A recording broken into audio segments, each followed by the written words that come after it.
Not every crisis is life or death, but this one is.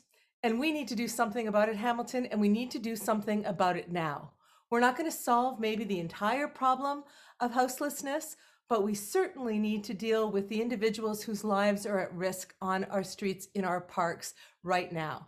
So it is a pleasure to have on the Oshow two people who are among the many in this city who are working really hard to come up with some short-term and long-term solutions to this crisis.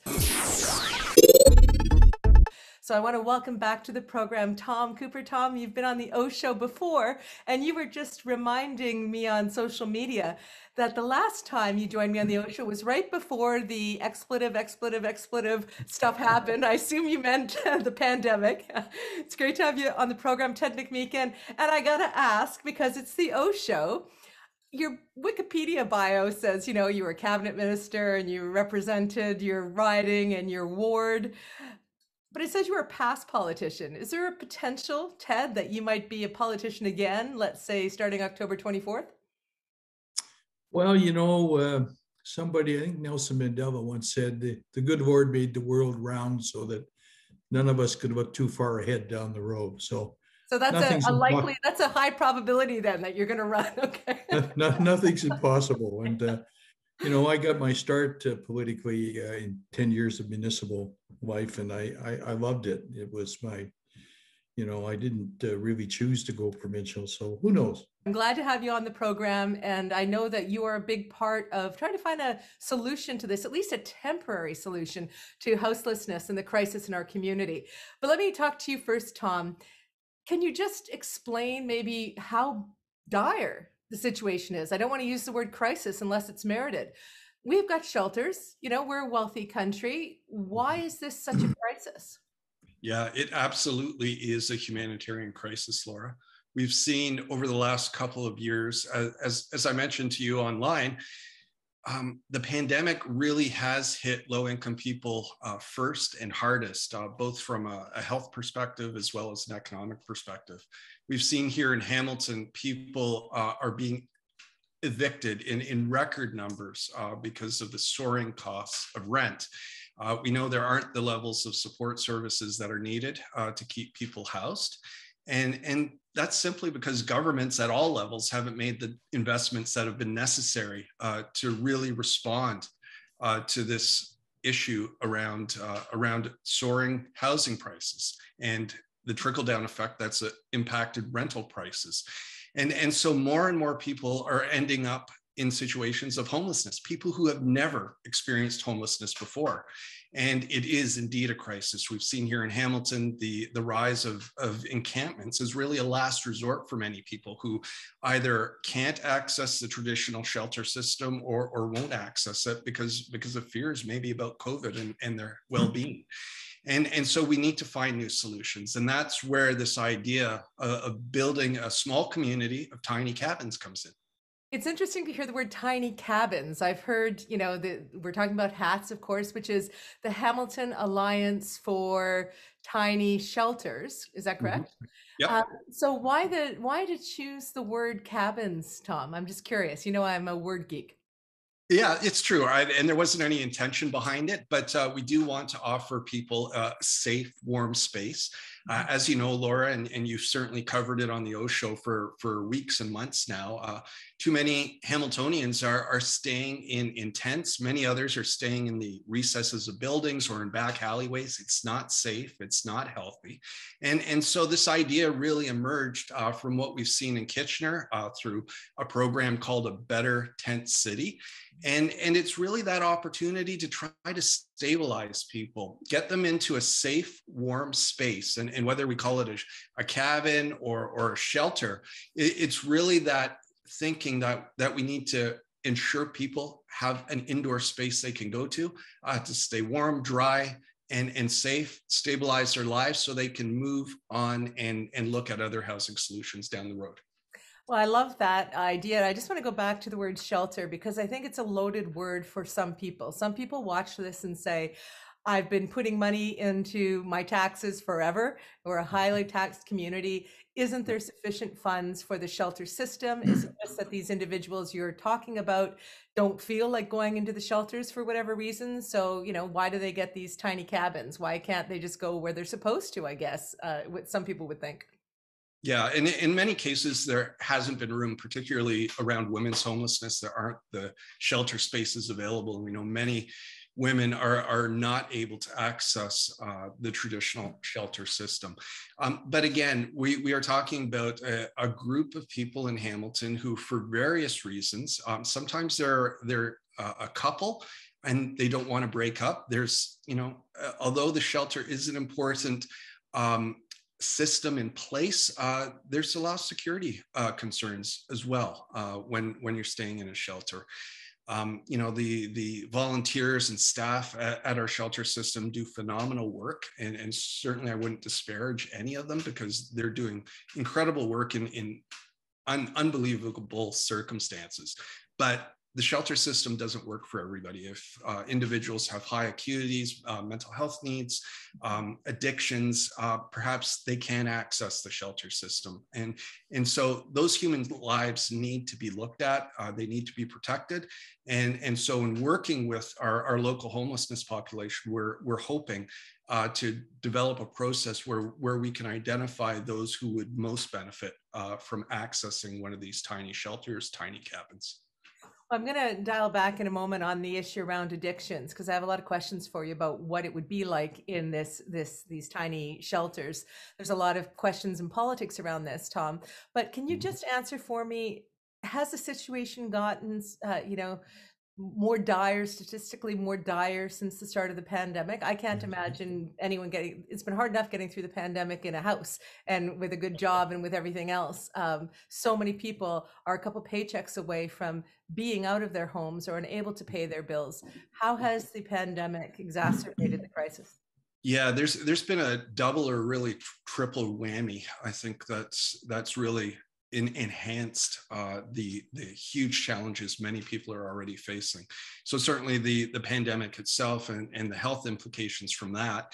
At the same time, the property values in this area of the country have been soaring. Hamilton actually has the third highest rates for land property in all of North America, you know, just behind Toronto and in Vancouver, ahead of places like Las Vegas, even Los Angeles. So it costs more. And we just saw recently the average price for a single family home in Hamilton went past $1 million. And so that's certainly having an impact on those who are able or not able to afford housing. On top of that, many people rely on provincial social assistance programs as their main source of income. Those rates have been frozen since 2018, thanks to the provincial government, the current provincial government. And so there aren't the options available for people, and homelessness has resulted for many because of that. Ted, when you were in the provincial government, when you were actually a cabinet minister, I know that you worked with Tom and with others on addressing issues around homelessness and poverty, but you're not anymore. You are an engaged citizen at large, at least for the moment. What got you involved so directly in this HATS project? What's the impetus for your involvement? Well, Julia Kolek, who was the person who first proposed doing this, sent me a note in the video, and she said, Ted, you know some folk who would want to work together to make that happen. And my job was to recruit a few folk, and everybody on the list said yes, and off we went. And you know, Tom mentioned the burgeoning homelessness. It's bad, and it's going to get worse when the LRT comes to town, and prices skyrocket even more, and you get more rent evictions, and you know, the code red is worse now than it was 10 years ago. You know, it's difficult, and we can't run away from it. We need to shine a light on the concerns that we have. I remember in 1968, when I was working on Senator Bobby Kennedy's presidential campaign, he said to a group of his young followers that we ought to help the poor and the vulnerable because we love them. But if we can't bring ourselves to say, I love you, we ought to get involved because it's in everybody's best economic interest to do so. And, you know, the $1 Million Murray stories out of Utah and what have you are significant. And, you know, the best way through this is to get through it and do it wisely. And we know how it needs to be done. Your point about the economic rationale for supporting projects like this has been tested and proven so many times. If somebody is living on the street, they're more likely to use emergency services. It's going to cost a lot more. I think there was a term at one point, patient zero, you know, this idea that how much does it actually cost to take care of people when they don't have that stabilizing shelter? And I love, Tom and Ted, the fact that this was a best practice elsewhere. And Hamilton is learning, I hope, finally, to say we don't have to have all of the solutions around our table. We can look elsewhere and see how other people are dealing with this. But you mentioned something, Ted, that I think goes to the heart of why this is not meeting resistance, but meeting a little bit of, you know, people are looking at it. And that is, you said we have to shine a light on the issue. And the property at the moment that was generously donated by the Hamilton Wentworth District School Board, Sir John A., it's a big piece of land. It's also a fairly visible piece of land. It's on what was supposed to be the gateway into Hamilton. I've never thought that York ever achieved that. Most people come in through Main Street, but it's highly visible. And so is there some concern, do you think, that if these tiny shelters are built, that people won't be able to look away from the issue of homelessness, or that it will be maybe a blight on the city in some people's minds in terms of the entertainment district being so close by? What is the thinking there? Well, I think that's a significant factor, and it's a great site for an award-winning, community-based, credible group that wants to do something authentic. And an argument can be made that when you've got something that works, you want to showcase it, not hide it. We don't need to, the last thing we need to do is to hide our homelessness issue. We've been doing that for a long time. So, you know, that is a good site. Whether or not it will come to fruition is something that we're in earnest discussion with the city over. In the off chance that doesn't happen, I hope the city will partner with HATS to locate a site that is workable.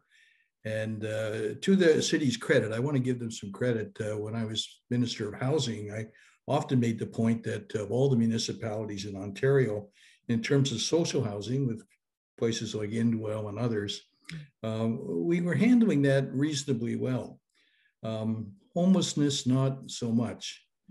And we also know, I also know traveling the province, that those sites that are surrounded with wraparound services invariably are successful, and those that are just set up as a standalone housing, hey, we'll let you go here, without surround services invariably fail.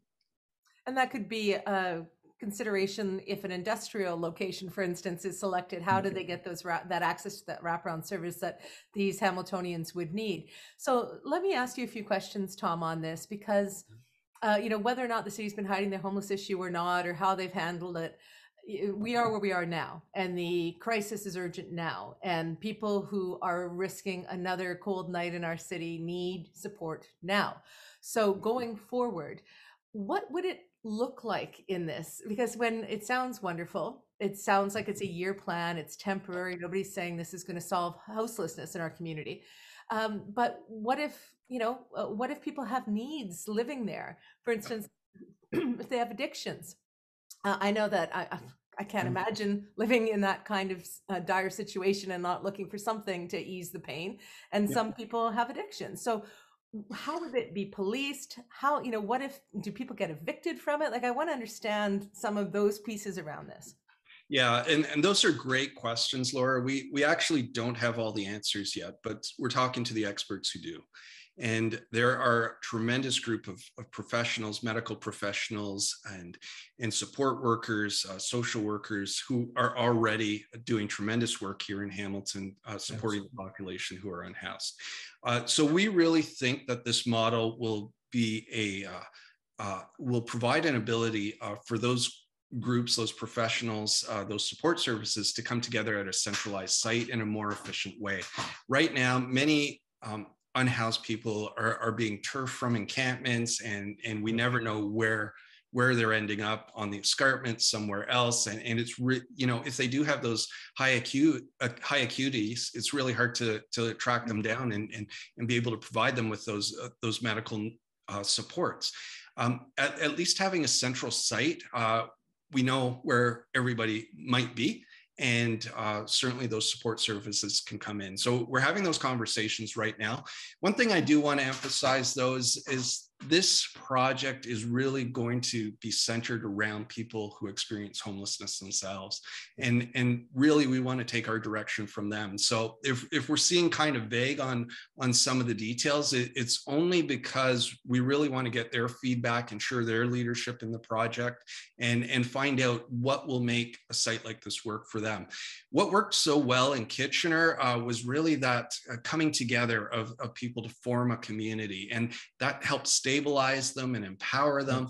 And I think it's made their lives much stronger. So we're looking to follow a similar sort of cohesive community model with HATS, and we're getting very good feedback from all of the social supports we've talked to about it.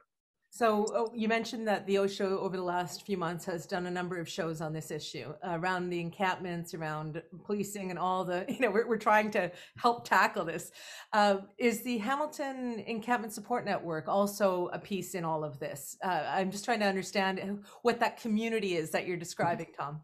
Yeah, and certainly we've had a couple of really great conversations with the Encampment Support Network.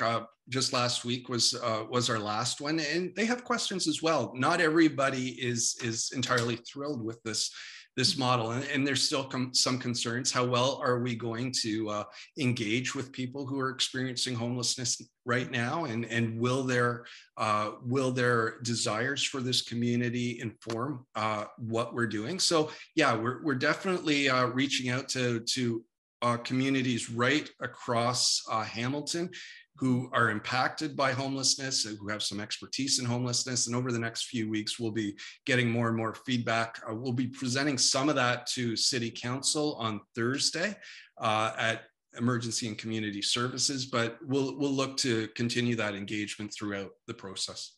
Yeah, because as you mentioned, the people leaving encampments and then they can't be tracked and helped, and we've had deaths. There have been people who have been chased out of encampments that have died, and it's horrific. Ted, politically, because that of course is your expertise, going all the way back to Kennedy. What about mission creep? What about the fear that you start with 100 or 150 of these tiny cabins, and then more and more people are in crisis? And how do you not build a cabin for them? And what about at a year's point, when do you suddenly arbitrarily say, okay, you're done, bye-bye, and then where do they go? So tell me about the thinking around that, or what Kitchener has been able to address around the mission creep idea. Well, that's a good question. And let me just say this. I don't think there's one model that suits everybody.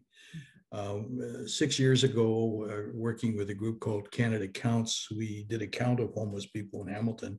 Mm-hmm. The number one cadre of people homeless were veterans suffering from post-traumatic stress disorder, who tend, perhaps because of their military background, to like the structure of shelters. But not everybody likes the shelter structure. Up in Kitchener, there with the community that Tom so wonderfully described, some of the residents there have gone back to school. They've taken part-time jobs. They're working to help run the center itself. And, it's not our goal to permanently house people in tiny shelters. Our goal is to hopefully get a permanent housing model established. The city itself says that that won't likely occur until 2026. So the argument that, well, we don't like your model because we're looking for permanent housing, I think our response has been great. Tell us by this Friday you have a permanent house for every homeless people, and we'll stop our work.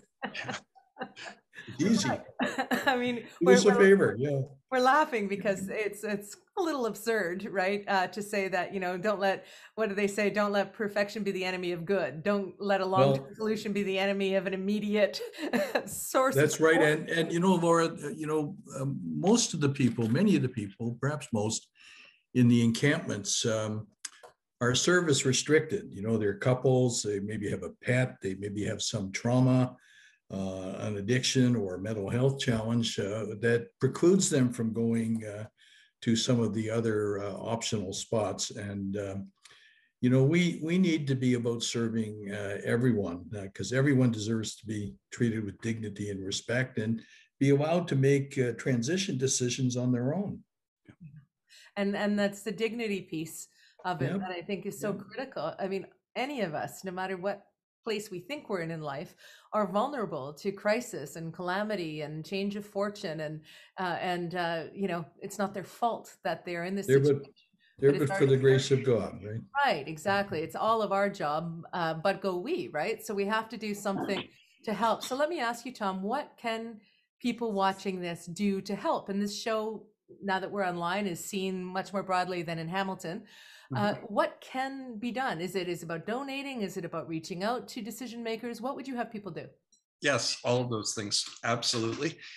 So we have set up a website now where people can access more information about this project, and if they feel comfortable donating too. We've also received some amazing offers of support from everybody from contractors to building schools to students to help us build the cabins and set up the community once it has the okay. So there's lots of opportunities, I think.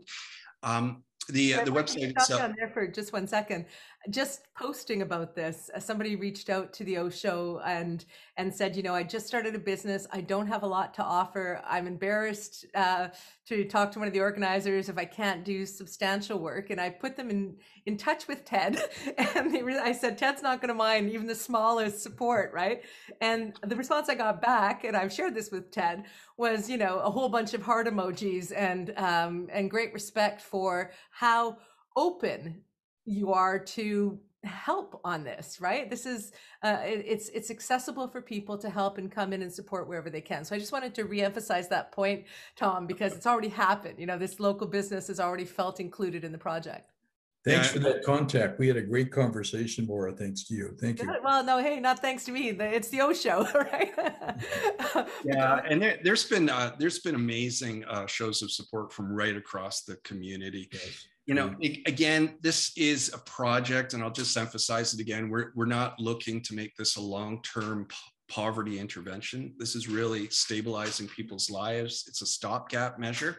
And so if we can do that and move on to the next thing in terms of helping people move along the housing continuum into their own space with a bathroom and one bedroom and support services, we'll consider that a victory, certainly. But in the meantime, we know there's going to be challenges. One thing we've heard from housing providers is that it's really tough to take somebody who's been living unhoused just off the street, maybe for a lengthy period of time, and then putting them into housing, even with supports. It's better to stabilize them in a model like this one, in a small community where people have similar experiences, so they can get grounded again. Remember what it's like to have a lockable door, and these cabins will have lockable doors, and the residents themselves will have the keys. We won't have the keys, and so we're hoping. About that. Can I stop you for a second? Just yeah. For our Oshow audience, think about what it would be like to live your life without a key to lock a door that you can come home to at night. I mean, there have been times throughout this pandemic and where I have longed for or been appreciative of just the shelter, right? The shelter from the virus, the shelter from the outside anger in the world and everything else. So we forget, right, that there are people who don't have a door They don't have It's a pretty place to clean basic. up. It's pretty basic stuff. Yeah. Let me ask you then, Ted, just as a last question here, what is the timeline going forward? Because we were talking a moment ago about the city's got plans for affordable housing coming up on a horizon timeline of 2026, I think you said. What decision time frame are we looking at for the HATS project? And what are you hoping to see and how soon? Well, we need the city of Hamilton to join the Hamilton Wentworth District School Board and get on side. You know, the concerns that are being articulated about the Sir Johnny MacDonald site need to be adjudicated quickly one way or the other. And if by chance that isn't going to work out, we need the city to, the whole thing about the term partnership, which is built into their study, is that we work together.